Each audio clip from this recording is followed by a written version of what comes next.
Hello, and you are listening to episode 33 of an Earful podcast. In this episode, we speak to Alex Taylor and Wilkie Robinson of Malevolence.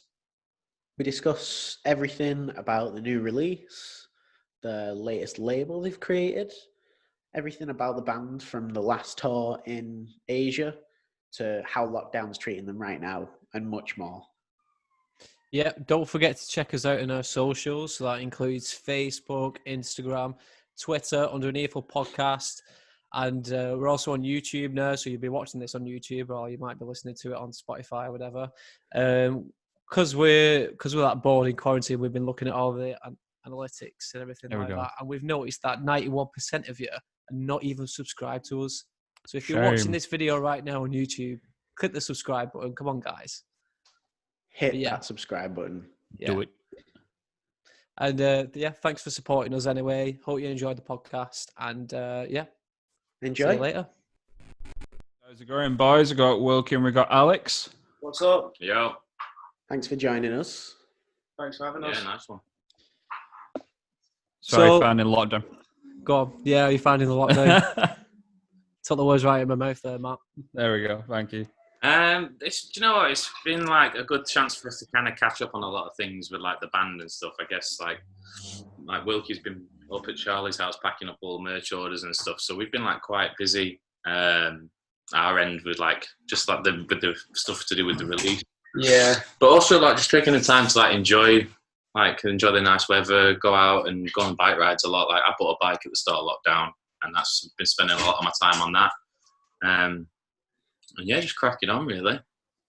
I did the exact same thing. I bought a bike as soon as lockdown happened because I thought, well, I'm going to be stuck indoors trying to do this Geo Weeks challenge every day. Which I lasted for about like a week, if that, and I was like, fuck this, like, can't be out. So I just got a bike, and I've just been riding everywhere. Like since, been doing all right at it though. Yeah, it's funny for us because it sort of coincided like exactly with the release of our music and the sort of the campaign we had to run for promoting that or whatever. So I guess it's kind of allowed us to focus on that a lot. Yeah, it changed your plans for it because obviously no one was expecting this. Yeah. We didn't. It changed our plans in terms of we couldn't go out and play shows to promote. Yeah. You know, that's the kind of frustrating thing about it. But you know, we'll get out there and do it when it's safe to do so. On the label has been pretty hard, just like because we've trying to order in stock and merch, and I mean it's easy enough now, but when lockdown first kicked in, just trying to order T-shirts to sell, and getting all deliveries taking weeks and weeks and weeks to come in and what have you. Sorry to anyone if you're listening to this and you ordered a T-shirt. A little bit longer than expected. It wasn't our fault. Wasn't our fault. Yeah. Was it more when obviously the lockdown came down and it was coming into phase of when you was releasing the EP? Was it more dread, or was it more, we're going to have more time focusing on obviously our new release? It was actually kind of like, holy shit, everyone's going to be at home. Maybe they're all going to watch our new video. That's what we were thinking. We were like, hold on. Traffic, like online traffic's got to be higher than it ever has, and like right now all we want people to do is listen to our songs and stream our songs and watch our music videos and stuff. So I guess it kind of worked in that favor on that end. And you just got to take it as it comes, really. Not being able to play shows is shit, but everyone's in the same boat. Yeah, 100% agree. I think everyone's jumped on the realization that music industry's sort of come to a standstill. Yeah, like even more outreach from fans and even more attention because of it, I think. And I guess we'll see who'll survive and who's able to sort of creatively engage with their audience and what have you throughout not being able to play shows. You know what I mean? Yeah. It's putting everyone on the toes in a sense and absolutely. interacting in a different way, but that's what makes it fun. Yeah, absolutely. I was going to say this. Do you think that the actual, not necessarily that the industry as such, but the actual music scene will kind of gain from it because everyone's had this like need to go to a gig and haven't in ages, then it might actually boost people actually going back to venues and kind of get that excitement going again? I hope so. It's really hard to say whether people are going to be anxious of going to events when they're able to, or people are going to be double as excited. I mean, one benefit we've taken, I read some statistic that said that small luxuries, people were spending more money on them. So, like, for example, T-shirts, band T-shirts, a CD, or a fucking, I don't know, yeah, anything, small luxuries. So I guess it's kind of benefited us in that sense, because I feel like a lot, although, you know, the economy is struggling apparently, more people are at home and have disposable income to buy little bits and bobs. And so I mean, for us, we've released a record through lockdown, but it's been the best time for us selling clothes and selling merch. We've hit record sales. So maybe that's a benefit. Yeah. I think people getting back actually behind the local venues as well, because obviously the struggle of that they might not be able, when we go back to what we're trying to do normally, there might not be anything left. I think people actually getting behind what the local venues are is a positive out of all of this. Yeah. I hope so. I think it'll make people start appreciating smaller businesses in general. Yeah. More, to be fair. Hope so. Yeah, that's what I hope so. Anyway. So I've seen that you've been a band for like close to 10 years now, and you've been touring like around the world, like in different places, like US, Europe and all that. And you recently went to Japan, didn't you? So that was 2019. I think it's like February or March. Yeah. We just did 4 shows, 2 in Tokyo, 1 in Osaka and Mia somewhere. Yeah. That was sort of tied to an Asian tour we did. So we had like 10 days in Southeast Asia before Japan. So how was that trip for you guys? And how does the like Japanese like hardcore scene compare to like the rest of the world? It was fucking sick. It was so sick. There was like, it's so sick to go over there and like play shows to a completely different culture. And like, we'd heard a kind of bit about it before, like about in between the songs, they'll kind of, everyone in the crowd will be dead silent and they'll listen to every word you say, and super respectful culture. And it was sick because it was 1 minute they're like silent, listening to everything you're saying. As soon as you start playing, there's kids like kicking each other in the face, just like back at home. So, it's sick. It was super sick. And so I think, like, I speak for all of us when I say it was like a part of the world where we've always wanted to go to. Yeah. And like to go over there and play music was pretty sick. Like, it was crazy. Feel very blessed to like had the opportunity and like for people to want us to come over there, and so we get to go over there and experience that culture and that country. Yeah. So I'm guessing you'll be heading back there again at some point. Yeah, as soon as possible. Yeah. Definitely Southeast Asia as well. Like that was one of the fucking craziest times that we've had as a band, because we were sort of flying country to country every day, and none of us had ever really been to Asia before at the time. Yeah. So, for example, one day we're playing in Bangkok, one day we're playing in South Korea, one day we're playing in Philippines, and every day was like a brand new experience for us. It was like we get on the plane and we'd be like, right, like where what's the show going to be like today? Is there going to be fucking hundreds of people? Are we going to play to no one? Like, are people going to know who we are? So it was really exciting. Got some great stories. And some nice surprises from it, I'm guessing, as well. Yeah. I mean, we played at a shrimp restaurant in the Philippines. That was sick. An island called Cebu. I think like a lot of people go there like backpacking and stuff like that. And we played outdoors in the back, sort of the back area of this restaurant. It looked like somewhere where you'd have a wedding. Yeah, so it was like this big grand, like either side of the stage they had like big sculptures, and like it was like the stage wasn't even a stage, it was just like a set of stairs. We played at the top of the stairs, and there was like 10 stairs down onto the floor of this like little garden area, and there's kids like, I think there were like 15-20 kids at the show, and like they were just so up for a laugh. Like they didn't really know who we were, but all like the people who worked at the shrimp restaurant were like stood behind, because they'd obviously never really even seen a metal or a hardcore show before. They were stood there like, what the fuck is going on? Yes. So I was like, yo, come down, everybody come down onto the floor. And like soon as we started playing, those 15 kids just started running in a circle, and we're literally running in a circle for the entire set. Just like, and all these locals just sat in the back, like eating the prawns, just watching us. I remember when we pulled up to that show, the promoter was saying to us, like, "Yeah, so you guys are gonna be playing outdoors today in the city." And I said, "Oh, so do people get pissed off like at loud music? You know, because surely they can hear it like blocks away." And he was like, "Yeah. Sometimes people get pissed off, and what they normally do is they just throw rocks over the wall." And I was like, right. So like, do you think people are going to throw rocks when we play tonight, like over the wall? Because like, you know, we've got another tour. We've got like a fucking 2 weeks of tour. Like, I don't want to get hit in the head or anything. And he's like, no, it's good. Don't worry. Like, we'll make sure we get you guys on nice and early. Just a good time. Were any rocks thrown? No rocks were thrown. Okay. Actually, no. No members of Malevolence were harmed in the making of this gig. Playing your music and having to dodge rocks at the same time is what a challenge. That would have been a challenge. That's Was awesome. there any other standout venues like so restaurant as well? On that same tour, we played in Kuala Lumpur. That was the first day of the tour, and we played in.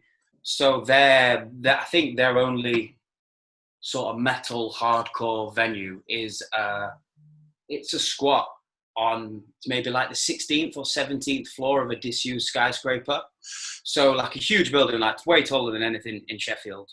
And yeah, we played this room, and it was, I'm going to say, sold out. Well, would have been way over legal capacity if it was in England. Like, it was packed, absolutely packed. It was the warmest show we've ever played. No air conditioning. It was insane.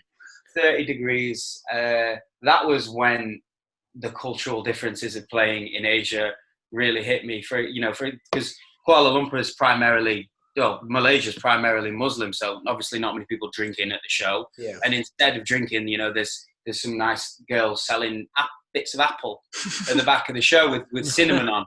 And they gave me some, which is lovely. And then also to see something you really, really don't see in the north of England very much is like girls in, hijab, like traditional Muslim wear, moshing, spin kicks, everything. So sick. So sick. Which is great. Yeah. Yeah, that was a really good time. Shout out to fucking 857 crew that organised that for us. Can't wait to come back to Malaysia, play for those people.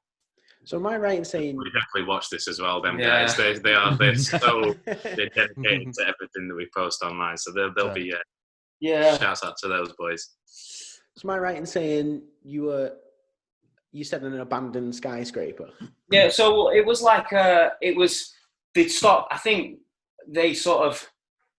It was a huge skyscraper, and all the businesses had left. So either it was squatted or like sort of have all this empty space that they just use. So there was nothing else going on the other floors. No. It's called Rumah Api, the venue. And I think like I've seen a lot of videos of other bands, like Western bands playing in there. I think that's really, really the spot in Kuala Lumpur. Well, that was the first show as well where we've ever had somebody introduce us before we've gone on stage. So like officially just we had like this guy we met him at the show. He's called Big, and he's just this big dude. Walked on stage literally before and like hyped us up in English, and it was just like Malevolence, and everyone just went mental. It was sick. It properly got me going. Yeah, I mean the kids in Asia are just so grateful to have like Western people coming over to play music. That I think that show this was our first show in Asia, so we didn't really know what to expect. We pulled up in a van from the airport to the show, and like a lot of the local kids, they're just running up with the camera phones. The camera phones out like Malevolence, like the phone straight in our face, and like they've obviously like I don't know, like looked on our Instagrams whatever before, so they're like Alex Wilkie, Charlie, and they just start filming you straight away, which I mean it was really warm welcome. I don't see obviously people in England are way too cool to do that, even if they're huge fans. So when we go to see you live, you want us to hold our phones up, shove them in your face straight away. Yeah. I mean, there was one point, I think it was one of the shows in Singapore, I was just stood outside the venue with my guitarist Josh, and a kid just literally walked up to him, pulled his phone out, just took a picture of him, and then just walked back. And we were like, all right, cool. Like, whatever. You could have just asked, but that's fine. Where are you lads from anyway? Manchester? Okay. Yeah, Wigan, just right outside near Manchester. You're from Wigan? Right. Yeah. Cool. I like Wigan. admitting Wigan. Yeah. Have you been down to Wigan before? We played in Bolton. You play at the Alma? It's not Wigan, is it? That's not Wigan. I'm just thinking of the Northwest. Mate, you're not missing much not going to Wigan, so... No. Alright. On the seaside, isn't it? I wish. No.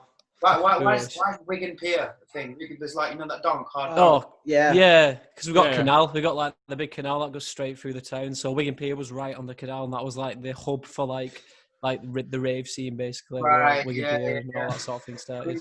That's one of the. I guess that's one of your biggest cultural exports, isn't it? Like donk and hardcore, happy hardcore, whatever it's called. Well, that and indie music, yeah, Pass. Indie. parties. Pies as well, yeah. Okay. What names have we got from Wigan? I might know.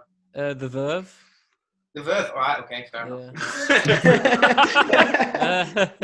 I don't know if I think that's pretty much it, isn't it? Is that everyone who's quite Rick Astley is from like Oh, round Rick the Astley, corner yeah. from us. Really? Okay. Really? Well, that is pretty famous. What Yeah. about what's he called? DJ Smalley, MC Smalley. MC Yeah, Smalley, I think he's from nearby as well. Yeah, I think that's from Wigan. yeah, I remember that. MC No. Small, yeah, that's my date. I'm not gonna do it. Can we go with the club?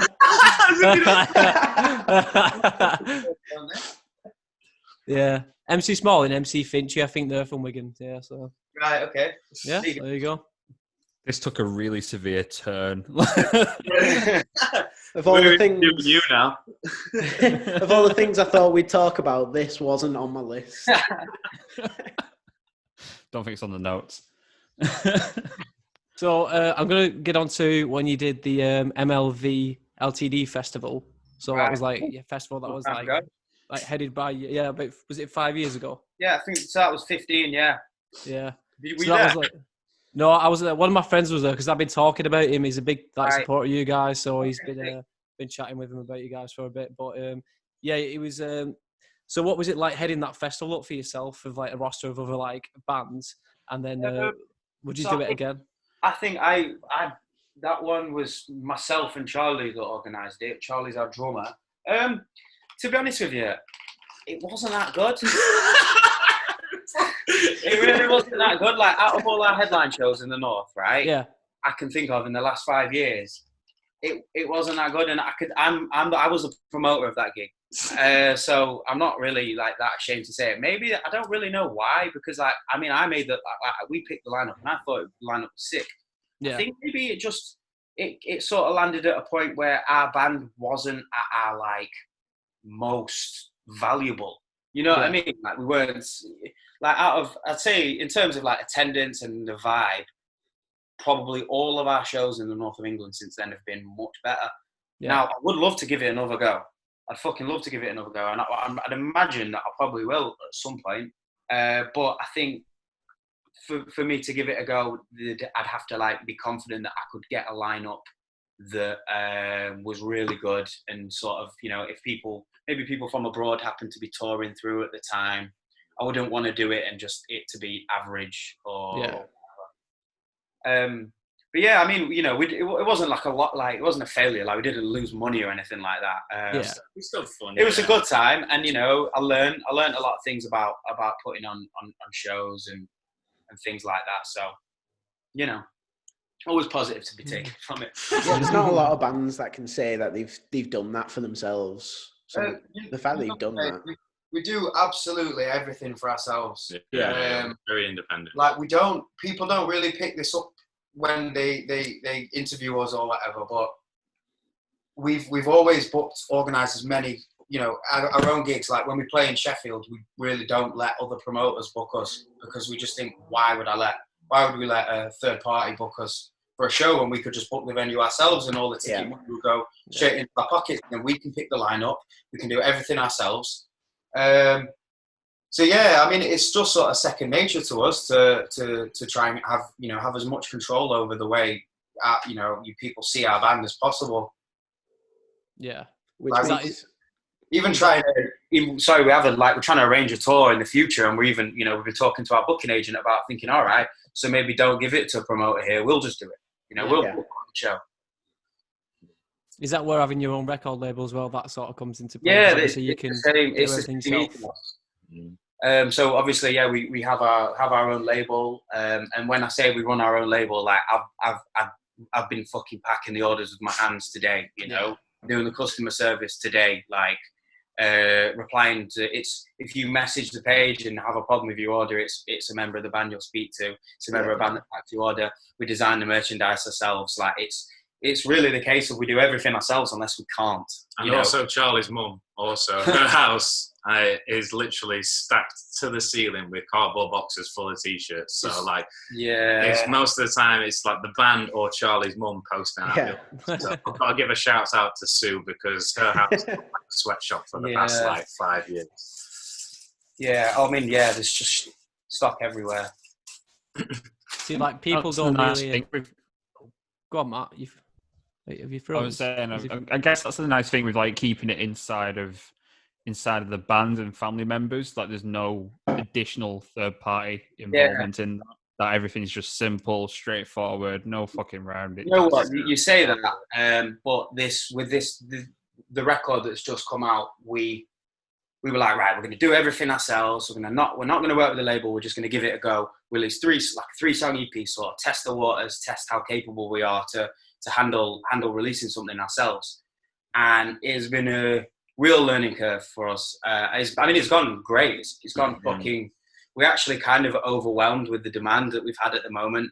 And then obviously it's been difficult with coronavirus. And now I'm thinking, hold on, like maybe we need to get someone else to handle, work with like a fulfillment center or work a different way of doing this, because it's like so much intense labor.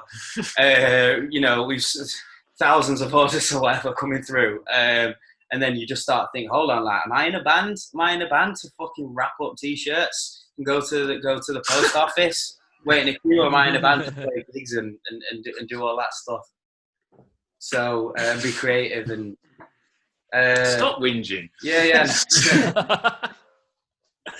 Well, people don't realise how much effort though goes into like. There is a huge amount of effort, and it's. But I think one of the things we're really taking away is also like it's been so sick to see this amount of support for like our first venture into self-releasing. Do you know what I mean? So like it's been really cool to see like the numbers on Spotify going through the roof, and like Apple Music, and people just genuine, and like all the positive feedback on like YouTube and stuff, and just. It's been sick. It's been proper cool to see. I think there's one thing that stood out to me when I've been looking at your music, and that's like the artwork as well. Like the artwork at every single one of the things that you've released is like awesome, especially like the new one as well. Like, would you go to approaching like getting that artwork and knowing what you're going to pick? So we got we commissioned Eliran maybe like a year and a half ago now, I think. Yeah. Dude called Eliran Cantor. Drew the last one.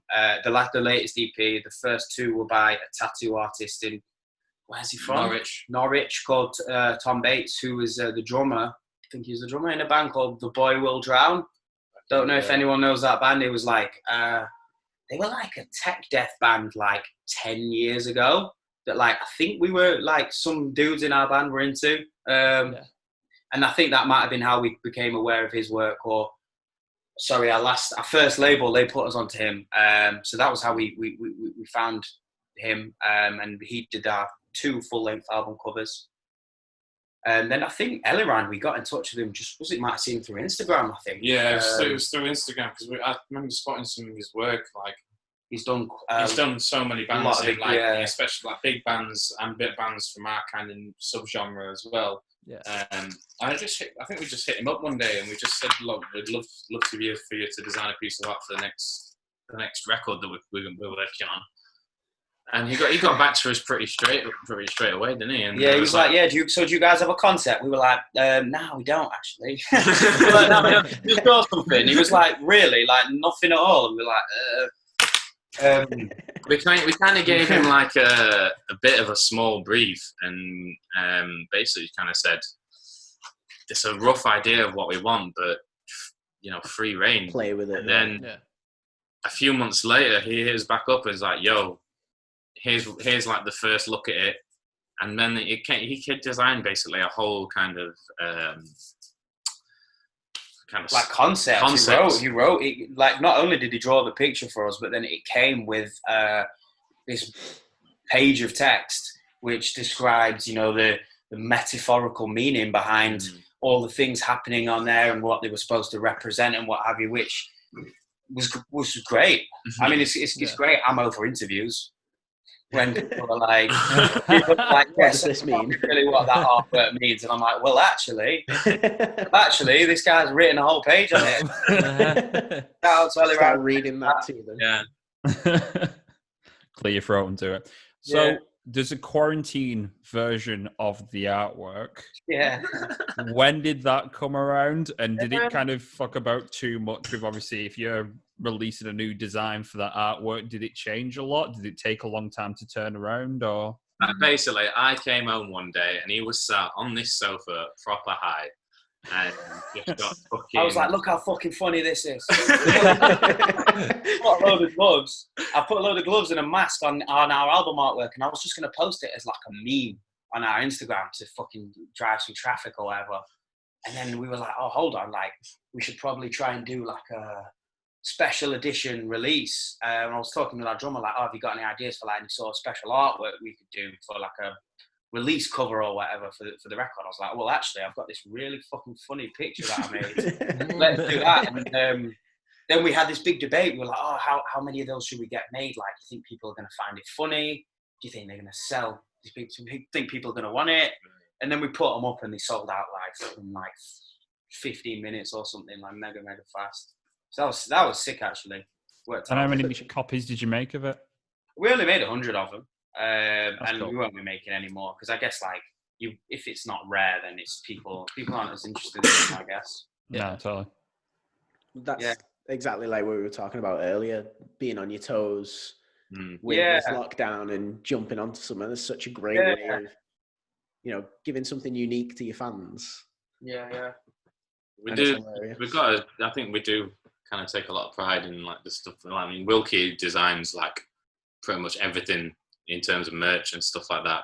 And I think we got these pendants made for like the record, and we did like loads of exclusive merch. So like Wilkie puts a lot of effort into the time and like making that stuff. So I feel like you have to now, man. Like it's 2020. Like it's hard to make money in streams and selling music. You've got to really try and make as much cool stuff as you can. Yeah. Or like try and think outside the box a little in terms of your merchandising and There's so many hats just to reach people. It's ridiculous. So I'm curious with you having your own record label. Yeah. What was the process in saying I'm going to be under my own label, and how does that work in terms of releases and how you schedule things and how you go about day to day? Does it change anything being in a band and having a record label at the same time? Or it's changed quite a lot in terms of our workload, I'd say, and obviously doing it for the first time ourselves. So I think the process was really that we wanted to obviously release some new music.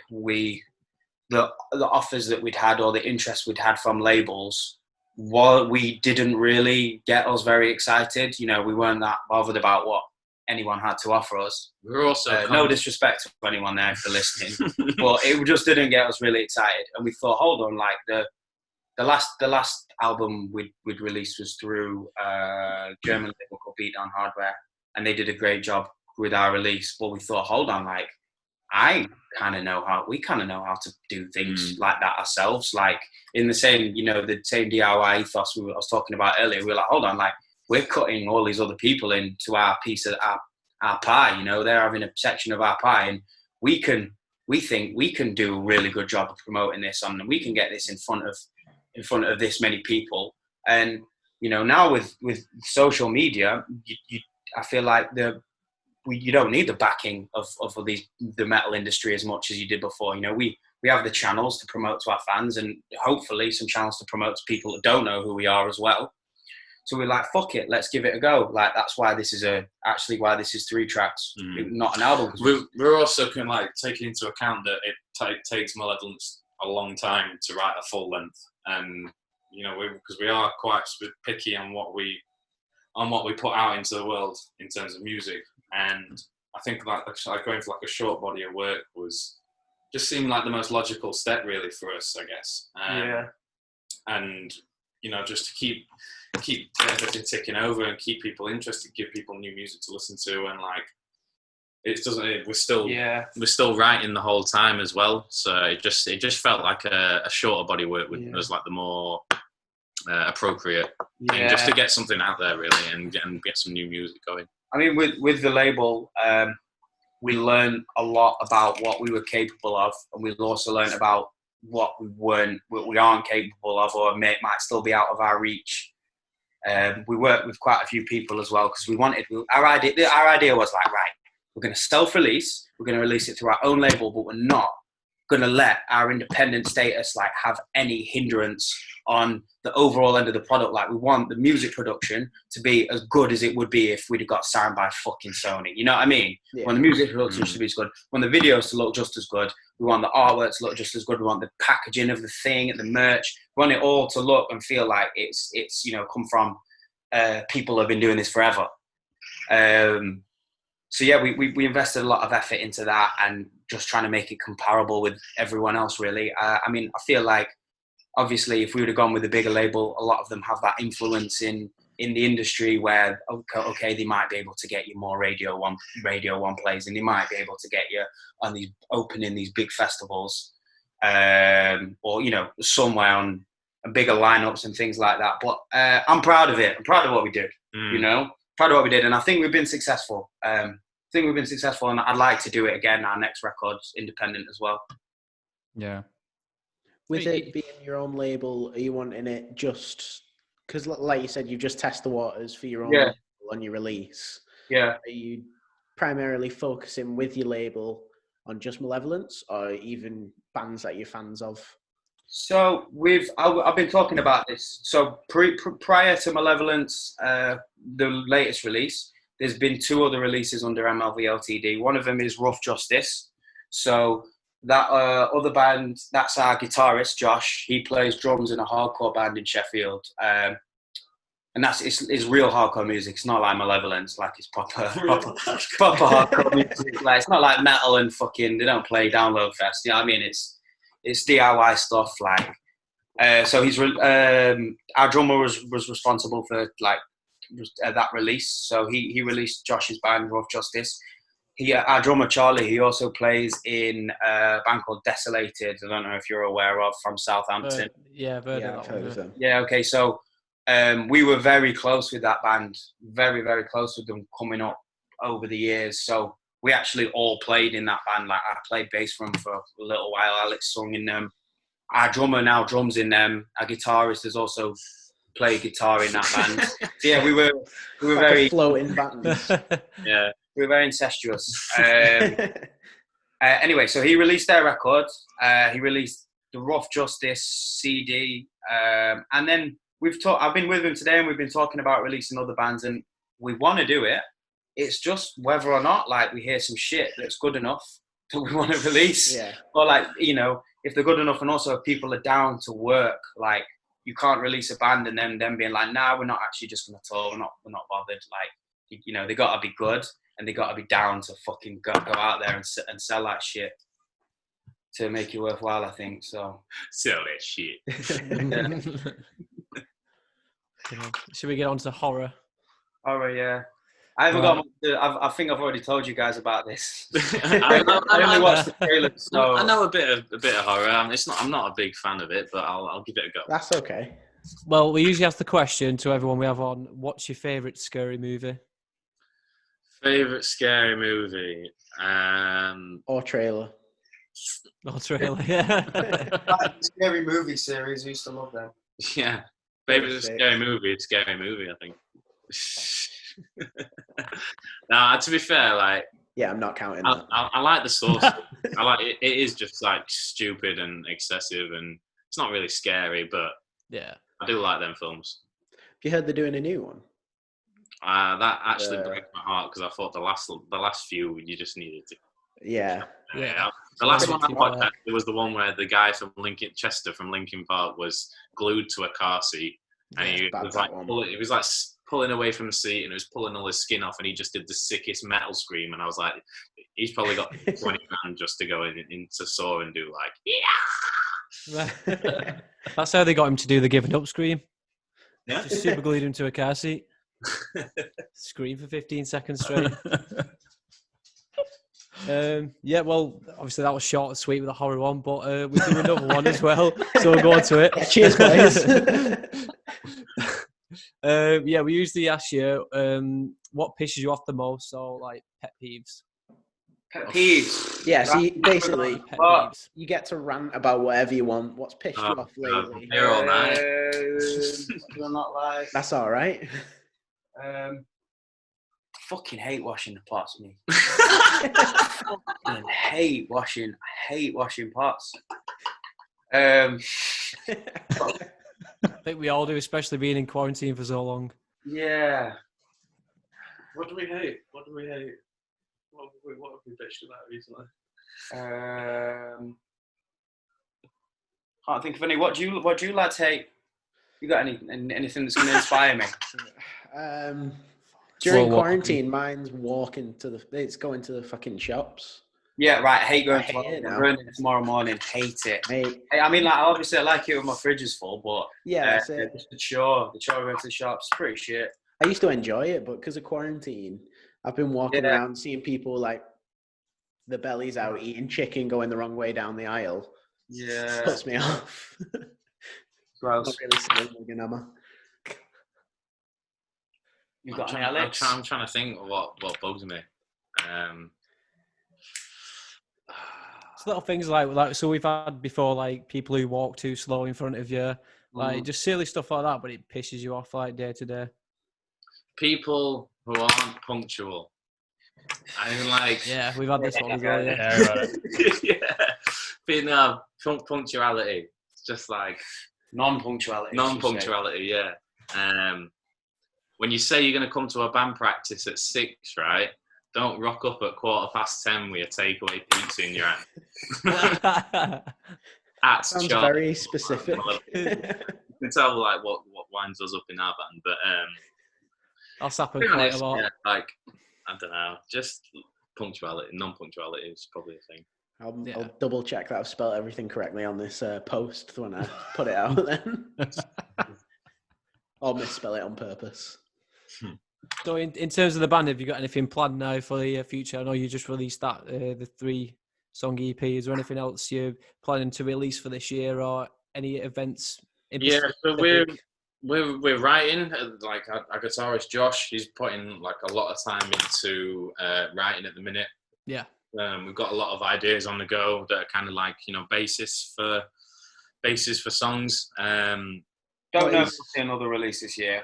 No. I'd be surprised if we did, but I would try to. As for shows, I mean, we've still technically got a lot of festival bookings for this summer, where I'm not expecting to play any of them.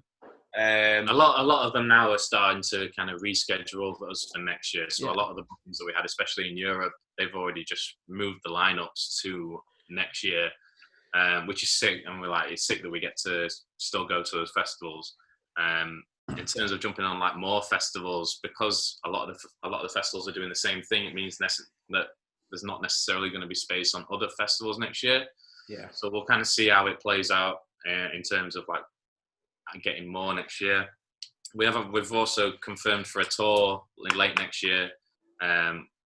So yeah, we're just kind of You'll see us keeping ourselves busy until then, and we want to basically try and hit the ground running when it comes to as soon as it comes back. Yeah, as soon as like we can start having some form of like live show in whatever capacity it may be. We're going to try and make it happen. We're going to try and make it happen, Yeah. absolutely, Yeah. and try and hit the ground running in terms of having new music and new visuals for those tunes, so that the gap between this record and the next isn't so big as it has been.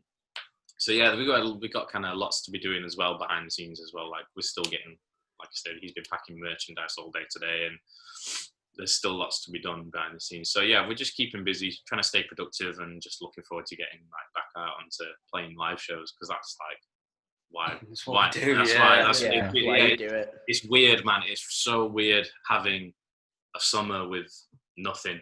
Like it's just no festivals. Yeah, it's so strange, and obviously it's for like keep everyone safe is that priority, and that remains the priority. So like it's totally understandable. It's just so strange having brand new music out and not being able to go and play it. Like we were lucky enough to be able to play one of the new songs on the last two tours. So like the tour with Not Loose that we did in November and the tour in Australia we did in January. It was cool to like play that song before it had even come out, and to see so many kids just buzzing to hear like new music. So like I just can't wait to go back out there now and play it now that these tunes have been out for a while, and by the time we go back to playing shows, they will have been out for quite a long time, and see the reaction and see how much people are like really, really vibing off it, I guess, and cause some mayhem. In terms of like you saying you're constantly writing, what's the writing process like for you? Do you always have like a template on how you demo stuff and get it started? Or it's kind of changed quite a lot over the years. We have our own practice space that we rent and have rented for like fucking nearly 8 years or something. Like a little box that we jam in and like store all our equipment and stuff like that. And we used to just spend hours and hours and hours and hours and hours in there together, like putting the songs together, like with all 5 of us. Now it's a little bit more digital. It's more like Josh, who's our guitar player. He's responsible for all of the riffs. I don't write. I'll play bass. I don't write any of the riffs whatsoever. So he demos them at home, and we have a Dropbox. And he's just he programs drums to them. He's constantly putting up songs. Listen to this. I've written a ballad. Listen to this. I've written a fucking fast song. And so yeah, he's kind of just jamming at home all day, putting up his ideas, and then we give him feedback and sort of twist him around or whatever, and make him into something that we all like. Nice. Yeah. In terms of like when it comes to writing lyrics as well, like the majority of the last record was written by me and Wilkie, and we'd get together like for hours and hours, wouldn't we, and just kind of jam. And when we jammed so many different like ideas, and like we put a lot of effort into kind of stepping it up in terms of the lyrical game, I guess, didn't we? Hope so. Trying to, yeah. So yeah, it's kind of Josh sends us some ideas. We just kind of build on it from there and swap and change bits, and then start thinking about how what kind of lyrics we want, what sort of vibe we want to go for, or if we I'll go back to him and say, maybe change this about so we could do a vocal bit here. It's just kind of back and forth. But yeah, a lot of it is kind of done over. More digital now. Yeah. So there was a press release for Keep Your Distance where you guys said that obviously it's written about positive aggression. Mm-hmm. So do you think as an outside perspective, do you think that people get confused about the difference between positive aggression within music and just standard aggression? I think it depends. It depends of your kind of understanding of the culture around metal, I guess, and metal and hardcore. Yeah. For people who don't have a clue about it, it looks mental. Like when I show my nan videos of us playing and kids kicking the shit out of each other, she thinks it's sick, but she's like, why are they all hitting each other? Yeah. Why is he doing that? Why is it? Yeah, but for someone who does have a bit of an understanding, I think you can clearly see what we're driving for. Yeah. I think with that song, I think those lyrics are kind of positive, but that doesn't necessarily mean that all of the lyrics to our songs are positive at all. They might just be a pissed off song. but it doesn't mean to say that any of the vibe of the show should be negative in any way. You know, you can feel pissed off and be positive about it, and still be respectful to other people and what have you. You know. Yeah, for sure. I suppose it depends if people take it at face value or decide to look into it as much. And I think, you know, you can listen to metal, and within metal there's really negative songs and there's negative vibes, and then there's also positive vibes and positive songs too. But sometimes I think there's the opposite effect on it, where you'll have like a really positive sounding song, but then the lyrical context is like the complete opposite of what the feel is. I mean, a lot of metal lyrics are so negative and so shit, and like it's taken me like to get a lot older to realize, hold on, this is fucking lame. Like, particularly in like the death metal, that sort of subgenre, lyrics are gross. Lyrics are fucking gross. Like, I love brutal death metal. Like, it's one of my favorite subgenres of metal. However, you think, hold on, like, I don't actually want to be associated with any of what this person is saying, because I think, you know, we're talking about chopping people up or what have you, you know, it's not actually really that funny. To be honest. It's not that funny really at all. Like, you know, you can sing about anything you want in the world, and it's a fantasy of chasing someone through the woods and chopping them up. Great, you sound like fun. I guess that's a scary movie. Yeah, it is. It's like horror. It's, you know, you could relate it to horror. Like, I'm not trying to. I'm gonna say that's like the music equivalent to horror, though. Really. It's like their way of like telling these stories that they've come up with. Obviously, like say a writer for a movie will come up with a story that gets turned into a horror movie, like Saw, for example. Like, if that was turned into a song, that'll probably be one of those as well. Kind of was.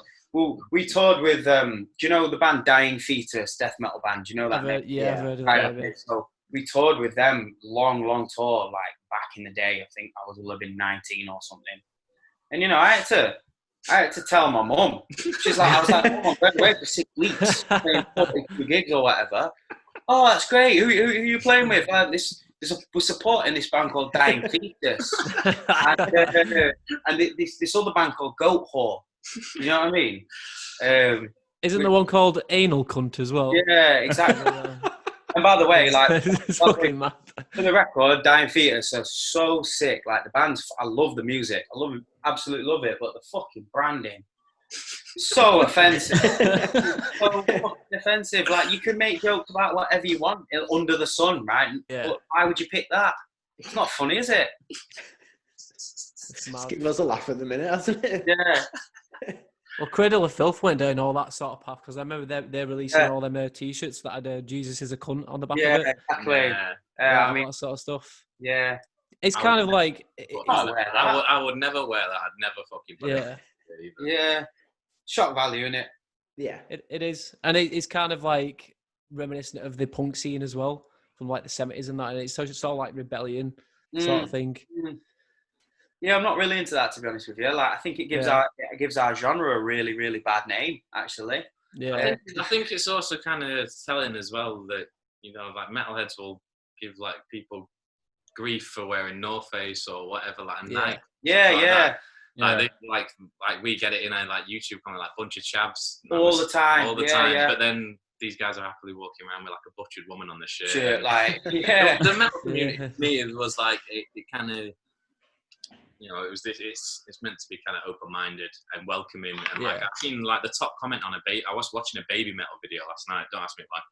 And the top comment on it was real true heavy metal, really breaking the boundaries of what is typical. And I just thought, you know, for like us lot who walk around in like trackies and stuff like that, get like a lot of hate almost for this day, and like YouTube comments about it. And I just think, like, you know, it's metal. It's meant to be breaking the boundaries. Do you know what I mean? Like, at least we're not talking about dying fetuses. You know what I mean? Yeah. So I think, you know, it's just. I remember the first time we got covered in Metal Hammer magazine on our first album, 2013. they posted us on the Facebook, and there was literally hundreds of comments like, "Who the fuck are these kids?" He's got a puffer jacket on. He's got a puffer jacket on and a cap. Are you taking the fucking piss? Like all this hate. And then I bought that edition of Metal Hammer. I wanted to have it on my wall, and every other fucking person in it was wearing armor. Right? They're wearing armor. They're wearing armor, or all like. And I think, hold on, I don't look that different from everyone else. Why are you picking on me? Like these. Yeah. Why weren't you bringing this up in your pet peeves? Yeah. Oh yeah. yeah. Right. Okay. You know what? Actually, because it's not that much of a pet peeve, because I do kind of like it now. I think it's really fucking funny. Like we buzz off it. Like we watch all the comments and people talking about like our fucking clothes or whatever, and it's like, hold on, mate. I've done a fucking 15-year service to the metal community here. Like, I'm qualified. I've got a fucking master's degree in metal. You know what I mean? You can't question my knowledge just because I've got a cap on and a fucking tracksuit. So again, it's just those people taking it at face value, not deciding to look into what you actually do and just judging straight away. Yeah, listen to our songs like we're the real deal. Have you found that to be a barrier? Because you've had people just, like you say, when you saw Metal Hammer. Maybe, maybe. But do you know what? When it comes to like doors opening and people, or doors, let's try to start that again. Doors not opening because of the way we look or how we dress, then I don't want to fucking work with those people. That's it. Yeah, that's the best attitude. Yeah. On the right door. Some like real death metal shows we played back in the day. People have taken a look at us, especially because we started touring when we were really young as well, like 18, 19, 17, some of us, even like guitar player was 16. They're like, people just looked at us and were like, who the fuck are these little kids like looking like that? Like, you know, they might, these dudes might be in their 30s or even 40s, 50s, and we're probably just thinking like, what is this? I can't understand it. This isn't what it's about to me. But yeah, whatever, I don't care. Attitudes are changing, aren't they? You know? Yeah, 100%. Attitudes are changing rapidly. So, yeah, we don't care that much. We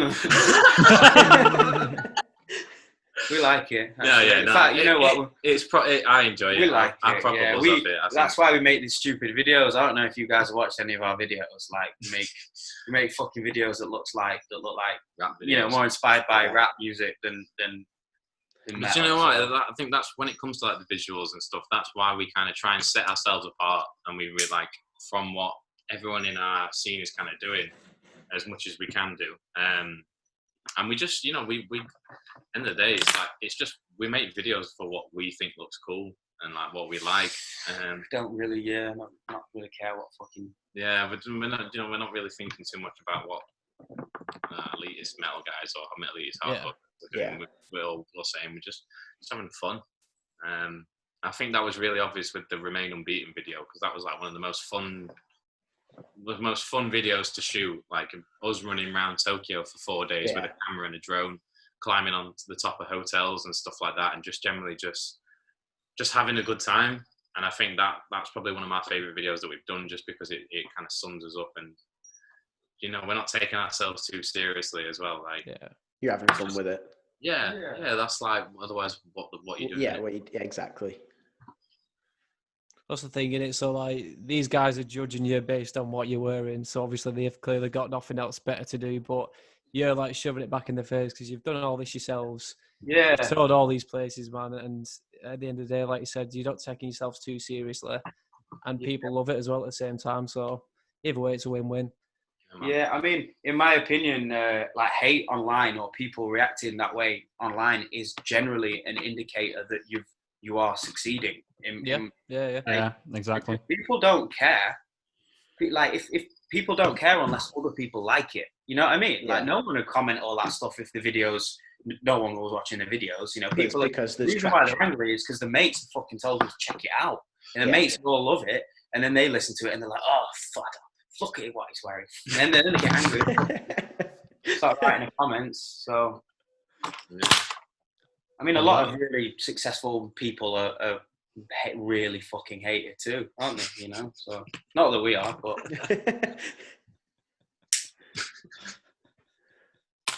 Gene Simmons to be one of them. I mean, like Immure maybe. Yeah. Not Who loose. else? Not loose. Get like Yeah. they still to this day get like a load of hate, and they're one of like probably one of the biggest bands in our genre, Little subgenre. you know, that are killing it right now. So, it's like end of the day, yeah. Who Do you guys get any hate? You guys, have you had any like negative feedback? On the podcast? Yeah, you had anyone like you put them on YouTube? People are like, look at these fucking nerds. Like, Not yet, but I'd happily have Yeah. it. yeah, you'd have to have it. Yeah, exactly. At least someone's clicking on it. Like, Exactly. Yeah, Yeah, exactly. exactly. yeah, it shows you Watched they're it. doing something. Yeah. Yeah, they've watched it exactly. So Yeah, so I want some hate and hurtful comments. yeah. Yeah. I'll Sorry, take mate. that. I got called a fat Harry Potter the other day. So on my own Instagram live, I was like, "Yo, that's a violation." Fucking Someone hell. called us autistic 5-finger death punch last week. Fucking hell. Oh my god! I mean, they're creative, but they are brilliant, Yeah. aren't they?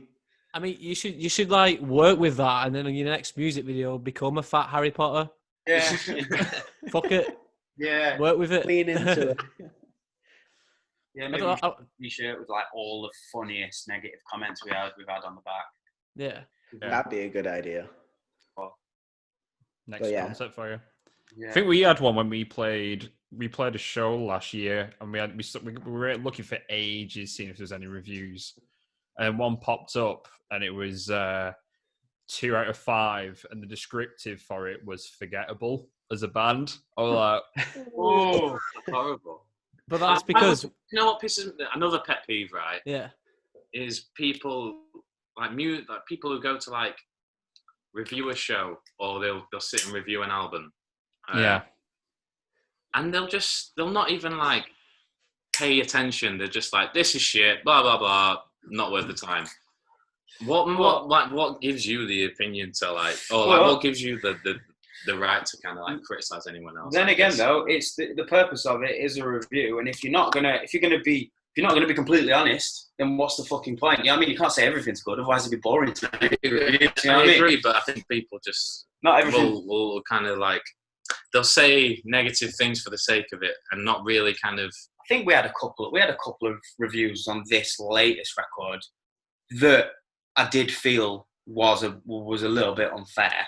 Like, I'm not like uptight or like, I honestly could not care less if people don't like our music or not. Like, some people like it, some people don't. That's fine. I don't like loads of music. It's music. It's subjective. It's not. I don't care if people like it or not. But I can't remember. I'm actually going to say it now if I can think of it. Just fuck that guy. What was his name? I can't think of his name, but I'd call him out on here if I could remember it. And he really went in on us. And the review started with something like, Malevolence, Malevolence have really hit a ceiling here in like what they're able to achieve in terms of their size. And they've been trying to break out of it for a while, but they've never managed to break out of their own little scene. I thought, what? Like, aren't you supposed to be talking about our music here? Yeah. I know. I remember the one you're on about. Yeah. On the counter. You say, look, I listened to the record and I didn't think the songs were that good, and I'd be like, that's fine. But he made a few quite personal digs About the growth of the band rather than the and it music. went in a magazine. I'm trying to find it now. Yeah, whoever that was, fuck you. I think he had it in for us. Like, he had it in for us before he listened. I'm sure we got a merchandise order off the Same kid, dude, the same yeah. kid as well, like a week. By the later. way, so I'm just putting this out here, right? If you write a really, really horrible review for Malevolence, we put your name in on Facebook and we work out what he looked like. Like, we were like, who is this guy? Like, do we know him? Like, I thought, right, someone back in the day has been moshing and fucking spin kicked and like got him in throat or something. Like, we fucking he hates us. Anyway, so we were putting him in on Facebook. Like, who is this guy?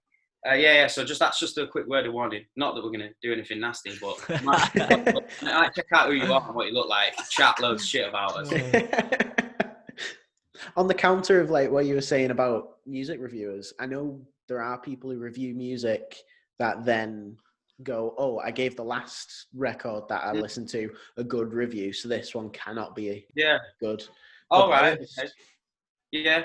I mean, everyone is totally entitled to their opinion. I just feel like, like some of like for that, for example, it's just that kind of negative energy, like, I don't really get people why people feel the need to put it out into the world, to be honest. Yeah. Just not really about it, so whatever. But we were toying with the idea of doing reaction videos, you know, because that seems to be like the thing, right? Yeah, it is. Yeah. We were like, oh, hold on, why don't we just fucking, because we're always like watching the new whatever people in our scenes videos. We're like, you know what, when we have loads of fucking banter when we watch them, we're like, oh, maybe we could film it and it'd be funny. And then I just thought, hold on, way too nasty.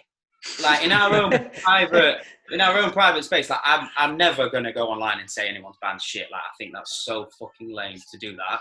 But like in the comfort of my own friends, like I'm gonna watch like the latest metalcore video and I'm gonna laugh and then we're gonna take the piss out of you and what have you. You know what I mean? Yeah. So I thought, you know what? Hold on, that negativity does not need to be on the internet. Like I don't need to put that up and like piss people off and upset them or whatever. Because I think that if we were to do that, it probably wouldn't be that positive, you know. If I was probably wouldn't like, wouldn't be that positive. So I just decided not to do it at all. Yeah. You could do like a like a mean tweet sort of thing. Have you ever seen that? Oh well, like people read the tweets about them. We'll just do that with your That's a YouTube good comments shout. instead and do your own. I like that. reactions. Yeah, That is pretty cool. good shout, that. Yeah. I mean, I think it's always it's good to make all that, take a positive from all like the negativity on the internet. Yeah. I've posted them on my Instagram story. I think I like, especially the ones on Facebook.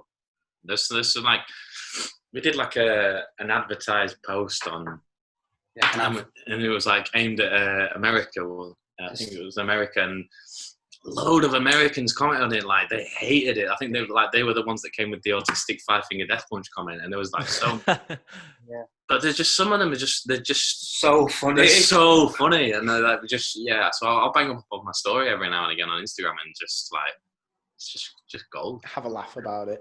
Yeah, it's like best way to deal with it, I guess. Yeah. I reckon you've either got to put it on merch or do that video, just reading them out. I want to hear some more of these. But I think that about wraps it up for us, unless there's anything else. I want to say thank you to anyone who actually picked up the record or like in any way supported it, and especially in like the current climate, because it, you know, it's a lot of people going through difficult times right now. So like to see, like I said before, to see that level of support for our first venture into like self-releasing, it was very humbling, and like I'm very grateful for it. And like I know we kind of. Thank you. I know I just did a load of whinging about like, oh yeah, like packing orders and stuff like that. And like, oh fucking, why do we make our own label and all this shit? But yeah, it's actually like been a massive success for us. I'm really, really fucking grateful to anyone 100% that supported this shit, because we don't, you know, maybe we had to make a lot of sacrifices to make it happen, and you know, invest the time and money and all that shit. So yeah, massive thank you to anyone, and like boosted our confidence massively as business people and all of that, and musicians. So thanks. Cool. And also, thanks to you guys. I think this might be the first podcast we've ever done. First podcast. And Really? Like, we've done loads of interviews and that, like loads of video interviews, but I think this is the first real like long chat. This is probably like the longest interview we've ever done. So and like shout out to you guys. Thanks for having us. Yeah, nice one. Thank you for joining us. Really appreciate it. That was episode 33 of an Earful podcast with Malevolence. Yep. Cheers for Donny from the Noise Cartel for hooking us up with it, and cheers for Alex and Wilkie for coming on. Don't forget to check the guys out on the social media like Facebook, Instagram, and all that. They got the recent EP, The Other Side, that's out on Spotify at the moment. So if you haven't listened to that, make sure you go check that out as well. And also all the YouTube content as well. So, yeah.